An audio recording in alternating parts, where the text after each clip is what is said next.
Hello dear students. बच्चों, NEET motivation की series में हम एक और बातचीत का दौर लेकर आए हैं अपने एक और सफल विद्यार्थी के साथ, अभिनव शर्मा। जब कोई बच्चा सेलेक्ट होता है तो उसके पास सबसे ज़्यादा क्वेश्चन जो पूछा जाता है उससे वो ये होता है कि भैया आपने कौन से मॉड्यूल या कौन सी बुक से प्रैक्टिस की। कुछ बच्चे उससे इंस्पायर्ड होते हैं और उन्हीं बुक्स और मॉड्यूल्स को लेते हैं और तैयारी करते हैं, लेकिन कुछ खिलाड़ी ऐसे होते हैं जो अपनी स्ट्रेटेजी खुद बनाते हैं और खुद अपना एक रास्ता तय करते हैं, और उसी में से एक है अभिनव शर्मा। खास बात यह है, आपको बता दूं कि इन्होंने कोई भी प्रैक्टिस मॉड्यूल या कोई भी प्रैक्टिस बुक क्वेश्चन करने के लिए यूज नहीं की, और ये बड़ी शॉकिंग बात हो जाती है कि फिर इन्होंने सिलेक्शन कैसे लिया। और कम मत आंकना, नीट 2024 में अभिनव के 677 मार्क्स थे, जो कि एक बहुत शानदार स्कोर है, और ये फर्स्ट ईयर ड्रॉपर हैं। तो आपको बहुत कुछ सीखने को मिलेगा इस बातचीत से। आइए चलिए शुरू करते हैं और जानते हैं अभिनव से कि आखिर उन्होंने प्रैक्टिस की कैसे थी। तो अभिनव, सबसे पहले तो आपका स्वागत है। Thank you sir. और मैं सबसे पहले आपसे जानना चाहूँगा, नीट की जो जर्नी थी वो कैसी थी, और दूसरा, कुछ बच्चे कई साल लगा देते हैं, उनके कई साल लग जाते हैं, ठीक है, बट आपने पहले ही साल में ये चीज़ कर दिखाई और नीट में सिलेक्शन ले लिया, जो कि कई बार तो एक मिरेकल जैसा लगता है। तो आप जरा एक बार बताएं, क्या वास्तव में इतना कठिन होता है कि बच्चों को 3-3, 4-4 साल लग जाते हैं, या आपने ही कुछ अलग स्ट्रेटेजी यूज की? देखिए सर, कठिन तो होता है, मगर मेरा पहले से ही फोकस ये था कि 12th अपियरिंग की सिलेक्शन लेना है। मैंने 11th से तैयारी इसी माइंडसेट से मतलब लेके पहले दिन ही आप बिल्कुल फोकस थे यस कि मुझे 12th अपेयरिंग ही निकलना है। चलिए, ये बहुत अच्छी बात है। 11th में सर ऑनलाइन वीडियोस, क्योंकि लॉकडाउन था उस टाइम पे, तो ऑनलाइन पे ही शिफ्ट होना था। सर नीट की प्रिपरेशन ऑनलाइन ही करी, ऑनलाइन यूट्यूब वीडियोस देखी। पूरा साल सर अच्छे से कंसिस्टेंट रहा। 12th में भी सर वेक्टर अकेडमी से भी ऑनलाइन ही लेक्चर्स लेता मैं था। यहाँ अभिनव को रोक के बताना चाहूंगा। अभिनव किरतपुर बिजनौर के पास ही एक जगह है, वहां से आते हैं, तो डेली आना जाना काफी जो टाइम था वो कंज्यूम हो जाता था। तो इसलिए उसने निर्णय लिया कुछ दिन पढ़ने के बाद कि सर मैं ऑनलाइन क्लासेस ही करूंगा वेक्टर एकेडमी से भी। तो मैक्सिमम चीजें जो ऑनलाइन चल रही थी वो भी ऑनलाइन हो गई, और हमारे यहाँ जो ऑफलाइन था 12th में जब वो था तो वो भी सारा ऑनलाइन हो गया। तो एक्चुअल में वो सारा ही लगभग ऑनलाइन चल रहा था। ठीक है अभिनव, आगे बताइए। हालांकि सर ऑनलाइन पढ़ता था, कॉन्सेप्ट भी क्लियर हो रहे थे, मगर एक कमी रह रही थी, वो डाउट डिस्कशन की रह रही थी। जो डिस्कशन डाउट आप क्लियर कर सकते हैं ऑफलाइन, वो सर ऑनलाइन में फील ही नहीं था। अच्छा, इसलिए सर मैंने वेक्टर अकेडमी का समाधान बैच भी ज्वाइन किया था, डाउट डिस्कशन हाँ, के लिए। Doubt discussion batch. ये sir 12th appearing sir selection 540 marks थे सर। अच्छा। बोर्ड्स में भी थोड़ा एकेडमिक फोकस कम था, 93% थे सर बोर्ड्स में। बोर्ड में तो अच्छा था। ये सर फिजिक्स में 95 मार्क्स थे सर। गुड। तो अब इसमें मेन चीज ये है, जैसे आपने 12th अपेयरिंग 540 स्कोर किया, ये भी कोई कमजोर स्कोर नहीं था, तो आपको क्या लगता है क्या कमी रह गई? क्योंकि उसके अगले साल आपने कर लिया, अगले साल आपके 677 आ गए, पिछले साल 540 थे, तो ये जो गैप था अब तो आपको समझ में आ गया होगा कि क्या कमी छूटी हमसे। तो थोड़ा उसके बारे में बताएं, जिससे जो हमारे एस्पायरेंट हैं वो ये सीख सकें और उस कमी को दूर करके वो भी पहले ही साल में सिलेक्शन ले सकें। सर कमी ये रह गई थी, जैसे कि मैं प्योर मतलब बहुत ही ऑनलाइन पर रिलाई हो गया था, जिससे मैं ऑफलाइन टेस्ट देना ही भूल गया था सर। OMR मेरे मार्क्स 540 इसलिए भी रह गए क्योंकि मेरी OMR में OMR गलती बहुत शीट हो गलत गई हो गई। अच्छा। Sir. At the last paper तो नीट एग्जाम हॉल में ऑफलाइन ही देना है, तो सर डाउट्स वगैरह भी रहते थे, तो सर मतलब जैसे आपने टेस्ट दिया ऑनलाइन में और डाउट आ गया, तो मुझे नहीं पता ऑनलाइन में कैसे होता है, क्या होता है, जरा थोड़ा एक बार बताएं। सर जैसे इंस्टेंट तो आपका डाउट क्लियर हो ही नहीं हो ही सकता नहीं सर सकता। ऑफलाइन। मान लीजिए क्लास में बैठे हैं और पढ़ाते हुए लेक्चर में डाउट आ गया तो वो क्लियर ही नहीं हो रहा। ये सर आपको अच्छा। वेट करना ही पड़ेगा, बाद में जाइए, तो सर बहुत दिक्कत आती थी हाँ, सर। ये बिल्कुल ऐसे है जैसे किसी को प्यास लगी और उसे पानी अभी चाहिए, बट उससे कहा जाए कि नहीं भाई साहब आपको शाम को मिलेगा, तो वो थोड़ा सा एक इनकन्वीनियंट हो जाता है। अच्छा। जो कमी मेरी 12th अपेयरिंग सिलेक्शन में रह गई थी, वो सर सिर्फ टेस्ट सीरीज की थी, जो मैं ऑफलाइन सेंटर पे जाके टेस्ट नहीं दे पा रहा था सर। तो ड्रॉप ईयर में सर टेस्ट दिए मैंने, around 80+ full syllabus mock test दिए थे। अच्छा, तो सर लास्ट में 80+ फुल सिलेबस। Yes sir. बच्चों, यहाँ ये नोट करने की बात है, और जो भी इसको देख रहे हैं वो इस बात को समझें, 80 टेस्ट नहीं दिए उसने, 80 टेस्ट फुल सिलेबस दिए हैं। इसका मतलब पार्ट टेस्ट भी रहे होंगे और यूनिट वाइज या चैप्टर वाइज भी रहे होंगे, और ऑनलाइन अलग है और ऑफलाइन अलग है। ऑफलाइन में इन्होंने वेक्टर एकेडमी यानी हमारे यहाँ अभ्यास टेस्ट सीरीज ज्वाइन की थी, जिसमें 96 टेस्ट तो पार्ट टेस्ट ही हैं। Yes sir. तो मैं समझता हूँ लगभग 200 सवा 200 टेस्ट हो जाएंगे अगर इस हिसाब से देखेंगे तो, या शायद इससे भी ज्यादा। हाँ सर, इससे भी ज़्यादा ही दिए थे टेस्ट मैंने ऑनलाइन भी, क्योंकि टेस्ट दिए थे मोस्टली, हर कोचिंग के ऑनलाइन टेस्ट भी दिए थे। अच्छा, मतलब और जगहों के टेस्ट भी आपने कैरी कर लिए थे, टेलीग्राम वगैरह पे मिल जाते हैं टेलीग्राम वगैरह से दिए। अच्छा अच्छा अच्छा, ठीक है। अच्छा, एक बड़ा कॉमन सा क्वेश्चन होता है अभिनव, हालांकि इस बात से समझ आता है कि आपने बहुत मेहनत की है, बट एक क्वेश्चन होता है कि आपने नोट्स बनाए, आपने नोट्स पढ़े, या पीडीएफ पर शिफ्ट हुए, वहां से डायरेक्ट पढ़ लिया, और प्रैक्टिस के लिए जो मॉड्यूल्स लगाते हैं आपने मुझे बताया वो नहीं आपने लगाए। ये सबसे इंपॉर्टेंट पॉइंट है, एस्पायरेंट इस बात को समझें कि प्रैक्टिस का पार्ट क्या होता है, ये आपको अभिनव से सीखने को मिलेगा। तो आपने मॉड्यूल्स नहीं लगाए। मैं चाहता हूं आप सभी बच्चों को बताएं कि आपने जब मॉड्यूल्स नहीं लगाए तो फिर क्या लगाया, क्योंकि आधे से ज्यादा बच्चे तो मॉड्यूल ही ढूंढते रहते हैं पूरे साल कि ये वाले मॉड्यूल अच्छे हैं और वो पीडब्ल्यू के मॉड्यूल अच्छे हैं और वो एलएन के ज्यादा अच्छे हैं, और आपस में लड़ते भी हैं उस बात को लेकर। तो फिर आपने क्या किया वो थोड़ा सा एक बार बताएं बच्चों को। सर, इसमें किसी भी कॉम्पिटिटिव एग्जाम निकालने के लिए आपको 2 चीज़ आनी चाहिए। एक तो आपके कॉन्सेप्ट क्लियर होने चाहिए, ऊपर से क्वेश्चन प्रैक्टिस। सिर्फ कॉन्सेप्ट क्लियर से आप एग्जाम क्रैक नहीं कर सकते, और सिर्फ क्वेश्चन प्रैक्टिस से आप एग्जाम क्रैक नहीं कर सकते। मतलब दोनों का कॉम्बिनेशन चाहिए। सर, तो सर जैसे मेरे कॉन्सेप्ट क्लियर थे, मोस्टली लोग क्या करते हैं, मॉड्यूल लगाना भी सही है, और मॉड्यूल मैंने नहीं लगाए थे, मैंने क्वेश्चन प्रैक्टिस ही करनी थी। तो सर मैंने जरिया जो है टेस्ट सीरीज का अपनाया था। टेस्ट सीरीज में मेरी क्वेश्चन प्रैक्टिस भी होती थी, मुझे थोड़ा एग्जाम का माहौल भी समझ में आता था, प्रेशर हैंडल करना सही से क्लियर हो जाता था। अच्छा, इसमें एक चीज समझाओ मुझे, ये बात बच्चों के दिमाग में भी आएगी और मेरे दिमाग में भी आ रही है। मान लो मैंने न्यूटन लॉज ऑफ मोशन पढ़ा, तो अब मुझे क्वेश्चन तो करने ही है, तो अब मुझे कोई तो मॉड्यूल चाहिए ही, कोई तो बुक चाहिए ही। आप कह रहे हैं आपने बुक और मॉड्यूल यूज नहीं किए, तो अब मुझे इसको एग्जाम्पल के साथ बताओ। अब न्यूटन लॉज ऑफ मोशन पढ़ने के बाद आपने उसका एप्लीकेशन कैसे किया, सीधे टेस्ट? यस सर, मैं टेस्ट देता था, part syllabus sir, question online बहुत थे गूगल पे सर, वहां से सर्च कर लेता था। आपने एनसीईआरटी फॉलो करी थी सर, एनसीईआरटी में क्वेश्चंस करे। सबसे पहले एनसीईआरटी के क्वेश्चन लगाए तो आपका बेसिक तैयार हो गया। उसके बाद आपने मॉड्यूल ना उठाकर सीधे टेस्ट वाले क्वेश्चन उठाए, तो आप उसको एज ए टेस्ट दे रहे हो या एज ए प्रैक्टिस कर रहे हो? सर प्रैक्टिस करता था, इससे मेरा ये क्लियर हो जाता था कि एग्जाम में किस तरीके के क्वेश्चन पूछ रहे हैं, कौन से टॉपिक पे ज्यादा क्वेश्चन पूछ रहे हैं। ये बड़ा, देखो बच्चों, ये बहुत अच्छा पॉइंट आज के डिस्कशन से निकला है। आपको किसी एक चीज को, या जो कन्वेंशनल है, जो सब लोग कर रहे हैं, उसको करके ही सफलता मिलेगी ये जरूरी नहीं है। अभिनव के केस में उसने मॉड्यूल्स फॉलो नहीं करे, उसने कोई प्रैक्टिस बुक फॉलो नहीं करी, कंसेप्ट अच्छे से पढ़ा, नोट्स बनाए, उसके बाद जो टेस्ट होता है, जो यूनिट टेस्ट होता है, जो चैप्टर वाइज टेस्ट होता है, उसी को टाइम फ्रेम के अंदर सॉल्व किया। अब आप उसे टेस्ट कह लीजिए या उसे प्रैक्टिस कह लीजिए, दैट इज योर चॉइस। और उसी से उसने अपने आप को फ्रेम किया कि क्वेश्चन कैसे आते हैं ये जानने की कोशिश करी, और रिजल्ट आपके सामने है, 677, कोई खराब स्कोर नहीं है। तो अभिनव ये एक बढ़िया स्ट्रेटेजी है और बच्चों को काफी कुछ सीखने के लिए मिलेगा। जो लोग पूरे साल मॉड्यूल के एक चक्रव्यूह में उलझे रहते हैं, पहले ये वाला मॉड्यूल मंगवाएंगे फिर ऑनलाइन दूसरा मंगवाएंगे, उन बच्चों को इससे सीखने की जरूरत है। चलिए, ये तो हो गया। अच्छा अभिनव, बहुत बार मेरे साथ भी ऐसा होता है, बच्चे मुझसे भी पूछते हैं और आपके साथ भी शायद हुआ हो कि सर हम एक दिन में तीनों सब्जेक्ट फोकस नहीं कर पाते, कि सर हम बायो पढ़ते हैं तो पूरे दिन बायो ही पढ़ते रह जाते हैं, फिजिक्स पढ़ते हैं तो पूरे दिन फिजिक्स ही पढ़ते रह जाते हैं। इसको आपने कैसे हैंडल किया? क्योंकि मैं बताना चाहूंगा कि अभिनव ने फिजिक्स में 157 स्कोर किया है 180 में से नीट के अंदर। बायोलॉजी में इनका स्कोर बहुत ही गजब का है, 351 स्कोर है, और केमिस्ट्री में भी 170 है। यानी तीनों का बैलेंस आप देखिए कितना अच्छा है। तो बच्चों, सिलेक्शंस हम देखते हैं कई बार कि 2 सब्जेक्ट में बहुत अच्छे हैं, तीसरे में डाउन है, बट आपके तीनों में ही बहुत अच्छे नंबर है।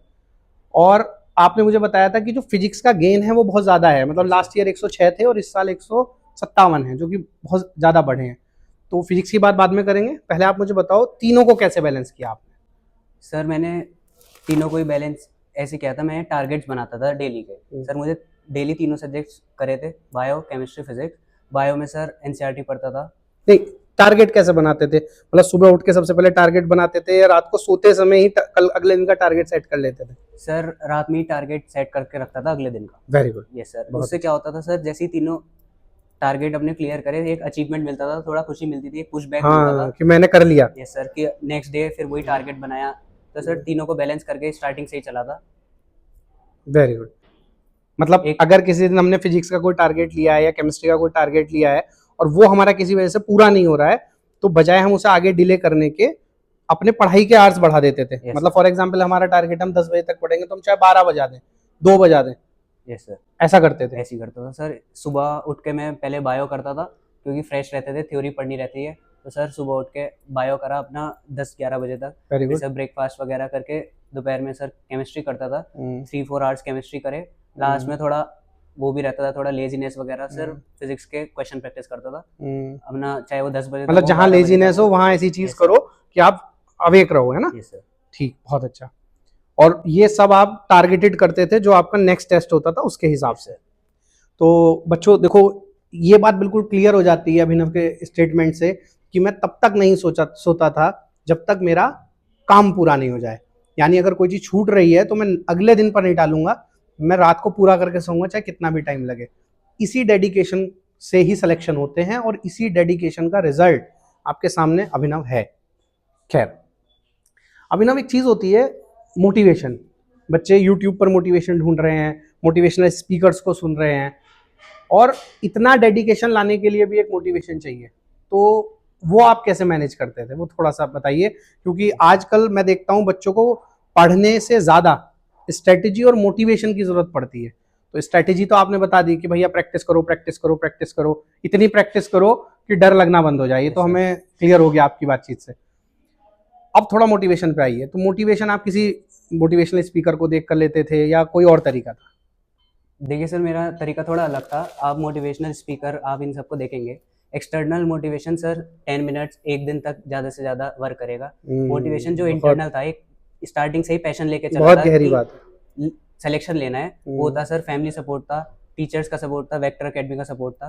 सर उसने मुझे मतलब हमेशा मोटिवेट रखा। एक थोड़ा रिस्पॉन्सिबिलिटी आ जाती है कि अब सिलेक्शन लेना ही है, वही मोटिवेट हर दिन चलता था। जो मैं छोटे छोटे टारगेट बनाता था उनका अचीवमेंट, वो मुझे हर दिन मतलब ऐसा पर्टिकुलर कोई मोटिवेशनल स्पीकर जैसे कोई संदीप माहेश्वरी सर को सुन रहा है या किसी? नहीं सर, ऐसा नहीं था, इंटरनली मोटिवेट था सर, वही करना है, ये करना ही है बस, कोई दूसरा ऑप्शन ही नहीं है। मतलब देखिए, अभिनव की बातों से समझ आता है कि उसने ये बना लिया था कि सक्सेस ही मेरे लिए अचीवमेंट है और सक्सेस ही मेरा मोटिवेशन है। Yes sir. तो ये बिल्कुल बढ़िया है। इसमें सर एक बात और कहना चाहूँगा, जैसे कि बच्चे पूरे साल तैयारी करते हैं, अच्छे से तैयारी करते हैं, मोटिवेट रहते हैं, जिस दिन एग्जाम होता है उससे एक दिन पहले लैग कर जाते हैं, लो कॉन्फिडेंट फील करते हैं। इसमें सर मेरा भी यही था, थोड़ा लो कॉन्फिडेंट फील कर रहा था। आपका सर रात में कॉल आया था कि क्या मेरी बात डॉक्टर अभिनव से हो रही है? मुझे याद है। वो जो लाइन थी सर, वो मतलब एक रिस्पॉन्सिबिलिटी ले गई थी कि अब करना है थोड़ा, ये था सर। नहीं, जब मैं यहाँ अभिनव की बात को बताऊंगा, ये सब ना टीचर्स की स्ट्रेटेजीज होती हैं। देखो, कई बार आप में से कुछ बच्चों को ये लगता है कि सर ने हमें डांट दिया या सर ने हमें ऐसा बोल दिया तुमसे ये क्यों नहीं हो रहा, और वो थोड़ा बुरा मान जाते हैं। आजकल के कल्चर में थोड़ा बढ़ गया है, पहले बच्चे ऐसा नहीं करते थे। लेकिन आप ये नहीं समझते कि हम कहीं ना कहीं, आप चाहते यही है कि आप अच्छा करो। तो कई बार हमें समझ आता है कि अगर मैं ऐसा कर लूंगा, अगर मैं इसे थोड़ा डांट दूंगा तो शायद ये उसके इन्फ्लुएंस में आके पढ़ने लगे, प्रेशर में आके पढ़ने लगे। हो सकता है कई बार हम गलत भी हों, लेकिन कई बार हमें करना पड़ता है।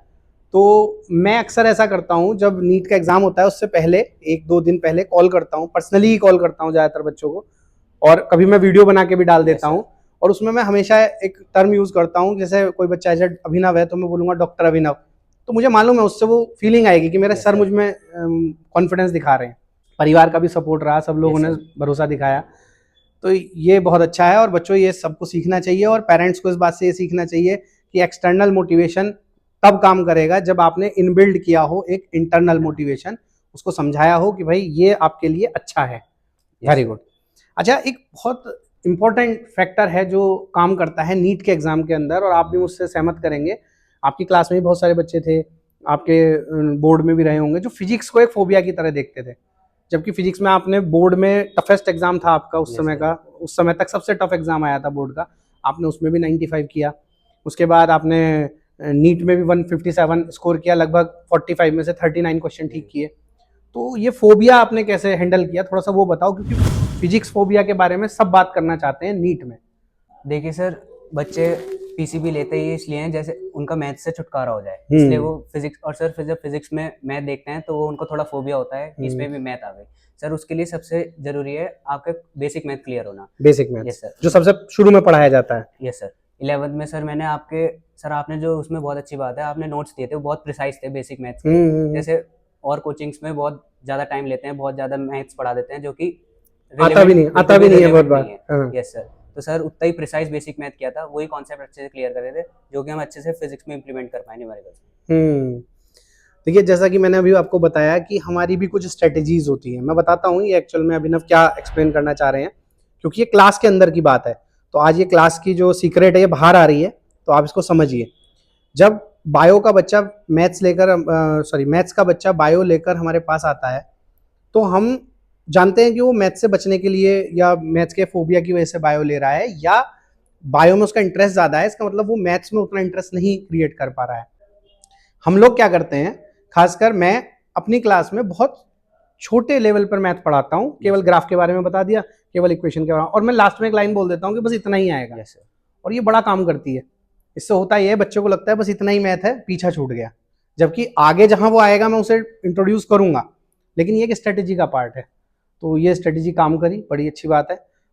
इसके अलावा जो प्रैक्टिस वाला पार्ट है वो कैसे किया, सिलेबस कैसे किया, वो थोड़ा सा। सर सिलेबस मेरा 12th में ही पूरा हो गया था। जैसे मैं सर ऑनलाइन में एक क्या चीज़ है, लोग 95% बच्चे जो हैं सेल्फ डिसिप्लिन मतलब रह ही नहीं पाते, डिसिप्लिन में नहीं रह पाते, जिनसे ना वो ऑनलाइन ही कवर कर पाते, ना ही वो ऑफलाइन कवर कर पाते। सर मेरा 12th के साथ ही सिलेबस कंप्लीट करा था। ड्रॉप ईयर में मैंने अपना मेनली फोकस सिर्फ क्वेश्चन प्रैक्टिस में किया था। अच्छा। ऑफलाइन सर मैं बहुत क्वेश्चन प्रैक्टिस की, इधर उधर से कहीं से भी टेलीग्राम से क्वेश्चंस दिख गए सर, क्वेश्चन बहुत प्रैक्टिस करी। अच्छा, और डाउट्स लिए? Yes sir. समाधान बैच में? Yes sir. नहीं तो ये बिल्कुल ठीक है। देखिए अगर आपको बहुत अच्छा परफॉर्म करना है अपने ड्रॉप ईयर में, ये कंक्लूजन निकल के आ रहा है बातों का, तो आपको 11th 12th का पूरा सिलेबस 12th तक आपकी ग्रिप में आ जाना चाहिए। आप 12th अपेयरिंग अटेम्प्ट देंगे, दो ही कंडीशन होंगी, या तो सिलेक्शन हो रहा है या नहीं हो रहा है। लेकिन कम से कम नहीं भी हो रहा है तो आपको ये पता है कि हाँ ये मेरी ग्रिप में है और अब सिर्फ मुझे प्रैक्टिस करनी है। अभिनव उस स्टेज में पहुंच गए थे, यानी उन्होंने प्रैक्टिस के मैक्सिमम लेवल को टच कर लिया और उसका नतीजा हमारे सामने है। चलिए बहुत अच्छी बात है। यानी कुल मिलाकर आपके पूरी बातचीत से हमें समझ आ रहा है कि प्रैक्टिस कितनी ज्यादा इंपॉर्टेंट है। Yes sir. अच्छा अभिनव, आपने ऑनलाइन भी तैयारी की और उसके बाद ऑफलाइन भी। ये क्वेश्चन मैंने लास्ट बातचीत में भी पूछा था उमेश से और उसने समझाया था, लेकिन मैं फिर एक बार पूछना चाहूंगा आपके पॉइंट ऑफ व्यू से ऑनलाइन और ऑफलाइन में क्या कंपैरिजन है? सर देखिए बुरा तो कोई भी नहीं है, प्योरली ऑनलाइन भी लगभग यही बात उमेश ने भी कही थी। Yes sir. मैंने तैयारी दोनों ही करी थी, ऑनलाइन भी करी थी, ऑफलाइन भी करी थी। इन दोनों के कॉम्बिनेशन से ही आज ये रिजल्ट है सर। ऑनलाइन देखो एट द लास्ट मैंने अभी पहले भी कहा था, टेस्ट तो आपको ऑफलाइन ही देना है एग्जाम सेंटर पे जाके, तो वो फील आप ऑनलाइन टेस्ट सीरीज में दे ही नहीं सकते। वो प्रेशर हैंडल करना, वो इन्वायरमेंट जो आपको मिलेगा वो ऑफलाइन में ही मिलेगा।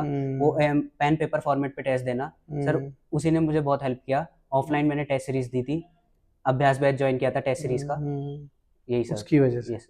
अच्छा एक लास्ट चीज आपने बहुत अच्छा सब बच्चों को बताया, प्रैक्टिस पार्ट को बहुत इंपॉर्टेंस दी। जो अपकमिंग एस्पायरेंट्स हैं, जो अभी तैयारी कर रहे हैं, इस साल नीट देने जाने वाले हैं या नेक्स्ट ईयर देंगे, उनके लिए आप कुछ बोलना चाहेंगे, कुछ उन्हें सजेस्ट करना चाहेंगे? जो भी नीट एस्पिरेंट मुझे सुन रहे हैं, मैं उनका यही कहना चाहूँगा कि सर कॉन्सेप्ट, थ्योरी पार्ट और क्वेश्चन प्रैक्टिस दोनों को बैलेंस बनाए रखें, स्टार्टिंग से ही बनाए रखें। सिर्फ थ्योरी से आप कुछ नहीं कर पाएंगे, सिर्फ क्वेश्चन प्रैक्टिस से आप कुछ नहीं कर पाएंगे। दोनों का बैलेंस आप बहुत जरूरी है। और ये नहीं बच्चे क्या करते हैं, जब बायो इजी है तो सिर्फ बायो की क्वेश्चन प्रैक्टिस करते रहते हैं, फिजिक्स केमिस्ट्री ये बहुत ज्यादा होता है। Yes sir. फिजिक्स में सिर्फ थ्योरी पढ़ ली, उससे कुछ नहीं होगा। मतलब कहीं ना कहीं वो ऐसा है, वो खुद को धोखा देने वाली बात है। क्योंकि क्वेश्चन आप कर रहे हो 100 क्वेश्चन कर रहे हो सिर्फ, जिसमें कि 80 बायो के कर रहे हो, 10 फिजिक्स के, उससे कुछ नहीं होगा। न्यूमेरिकल करने ही पड़ेंगे आपको, तीनों में बैलेंस बनाना पड़ेगा तीनों सब्जेक्ट का, क्योंकि एट द लास्ट तीनों के सब्जेक्ट का कॉम्बिनेशन से आप सिलेक्शन ले पाएंगे। बहुत बढ़िया। देखिए अभिनव से बातचीत करके बड़ा अच्छा लगा, और शॉर्ट में कंक्लूड कर दूं उनकी बातों को। नंबर 1, अगर आप 11th से तैयारी कर रहे हैं या उससे पहले से तैयारी कर रहे हैं, तो आपके दिमाग में ये कहीं नहीं होना चाहिए कि मुझे 1 या 2 या 3 साल लगेंगे। क्लियर गोल होना चाहिए अभिनव की तरह कि भैया मुझे 12th अपेयरिंग ही लेना है, भलाई से ना हो, बट चीज़ें आपकी ग्रिप में आ जाएंगी और आपका कॉन्फिडेंस लेवल हाई होगा अगर आपको ड्रॉप करना पड़ जाए। नंबर 1, अपने गोल के प्रति क्लियर रहें। नंबर 2, प्रैक्टिस बहुत ज़्यादा इंपॉर्टेंट है। ज़्यादा से ज़्यादा क्वेश्चंस को प्रैक्टिस में लाएं। खाली बायो की प्रैक्टिस ना करें, फिजिक्स को भी प्रैक्टिस करें, केमिस्ट्री को भी प्रैक्टिस करें। ज़्यादा से ज़्यादा क्वेश्चंस प्रैक्टिस करें और घड़ी लगा कर करें, क्योंकि कई बार टाइम से बीट हो जाते हैं बच्चे। अभिनव की बातचीत के दौरान हमने ये भी देखा कि घड़ी लगाकर, टाइम लगाकर करने से उनका टाइम मैनेजमेंट बेटर हो गया। ये बहुत इंपॉर्टेंट बात है। नेक्स्ट इंपॉर्टेंट चीज़ उन्होंने बताई कि खाली प्रैक्टिस भी कुछ नहीं कर सकती, आपको पहले कंसेप्ट की समझ होनी चाहिए, देन आपको प्रैक्टिस करनी है और दोनों का एक बैलेंस कॉम्बिनेशन होना चाहिए।